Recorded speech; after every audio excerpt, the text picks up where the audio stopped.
जहाँ पे दुनिया भर में इंडियन मैंगोज़ का क्रेज़ बढ़ रहा है, वहीं पे जापान ने इंडियन मैंगोज़ पर रोक लगा दी है।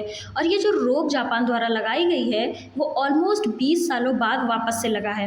आखिर जापान को इंडियन मैंगो से प्रॉब्लम क्या हो गई? कहीं जापान को फ्रूट फ्लाई का तो डर नहीं है, या फिर कोई ट्रेड पॉलिटिक्स है? चलो आज की वीडियो में सारी चीज़ें डिटेल वे में जानते हैं। नमस्कार दोस्तों, मैं पल्लवी दुबे स्वागत करती हूँ आपका हमारे YouTube channel study easy code में।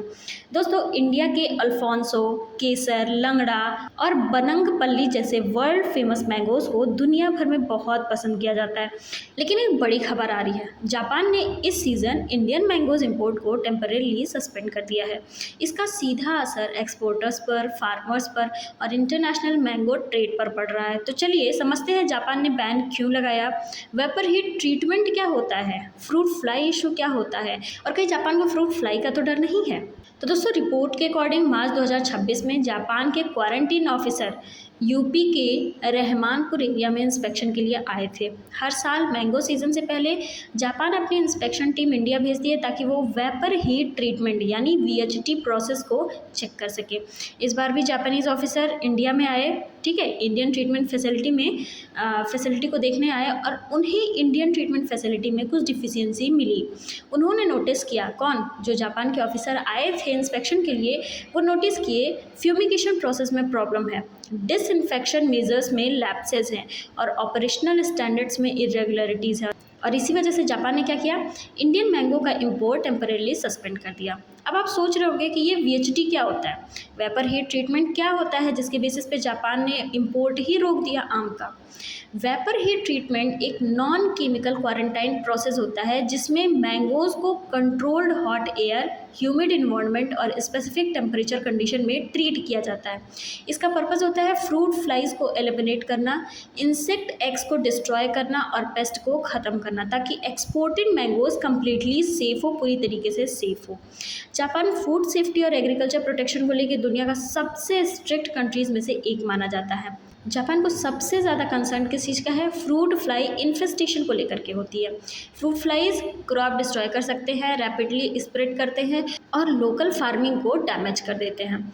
जापान के पास लिमिटेड एग्रीकल्चरल लैंड है, इसीलिए वो इम्पोर्टेड फ्रूट्स पर बहुत स्ट्रिक्ट क्वारंटाइन रूल अप्लाई करता है। जब भारत में ऑफिशियल्स आए और उन्हें ये सारी प्रॉब्लम्स दिखी तो वो क्या बोले, योकोहामा प्लांट प्रोटेक्शन एसोसिएशन ने नोटिस इशू करके कहा 25 मार्च 2026 के बाद इंडिया से इशू हुए इंस्पेक्शन सर्टिफिकेट्स वाले मैंगो शिपमेंट एक्सेप्ट नहीं किए जाएंगे और इंपोर्ट तब तक सस्पेंड रहेगा जब तक ऑपरेशनल स्टैंडर्ड इम्प्रूव नहीं होते। मतलब जापान का कहना है कि इंडिया फैसिलिटीज़ अभी रिक्वायर्ड सेफ्टी स्टैंडर्ड्स को प्रॉपरली मीट नहीं कर पा रही है। इस बैन का असर इंडिया के सबसे पॉपुलर मैंगोज वैरायटी पर पड़ा, जैसे कि अल्फोंसो, केसर, लंगड़ा, चौसा, मलिका। स्पेशली गुजरात की केसर मैंगो जापान में काफ़ी पॉपुलर था और सबसे ज़्यादा असर इन सब पे पड़ा है। ये पहली बार नहीं हुआ है, सबसे इंटरेस्टिंग बात यही है कि ये पहली बार नहीं हुआ, जापान पहले भी इंडियन मैंगोज़ पर बैन लगा चुका है। 1986 में जापान ने इंडियन मैंगोज़ को बैन कर दिया था फ्रूट फ्लाई इन्फेस्टेशन की ही डर से, और वो बैन 20 साल तक चला।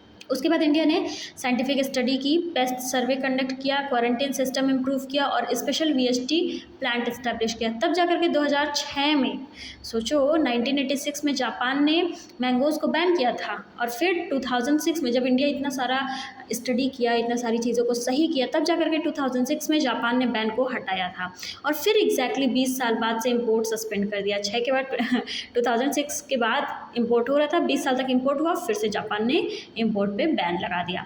जापान के स्ट्रिक्ट रूल को फॉलो करने के लिए इंडिया ने multiple vapour heat treatment plant establish किए थे। सबसे पहले मेजर वीएचटी प्लांट तिरुपति में 2007 में शुरू हुआ था। इन प्लांट्स का काम होता था मैंगोज़ को डिसइंफेक्ट करना, एक्सपोर्ट स्टैंडर्ड मेंटेन करना और क्वारंटाइन सेफ्टी इंश्योर करना। सिर्फ अप्रूव्ड फैसिलिटीज़ के मैंगो ही जापान एक्सपोर्ट किए जाते थे। इंडियन एक्सपोर्ट्स का मानना है कि जापान का डिसीज़न बहुत हार्श और बहुत टफ होता है। यूपी के एक्सपोर्टर अकरम बेग ने कहा, कैसे पॉसिबल है कि हर फैसिलिटी के मैंगोज़ रिजेक्ट कर दिए जाएँ? उनका कहना है जापानीज़ इंस्पेक्शन एक्सेसिवली स्ट्रिक्ट था। सब फैसिलिटीज़ को एक साथ पनिश किया गया है। हाँ, ये बात तो सही है। मान लो इतनी सारी वैराइटीज़ है, आप 1 वैराइटी, 2 वैराइटी को करते हैं। इकट्ठे मतलब एक साथ सारी वैराइटीज़ को पनिश किया गया।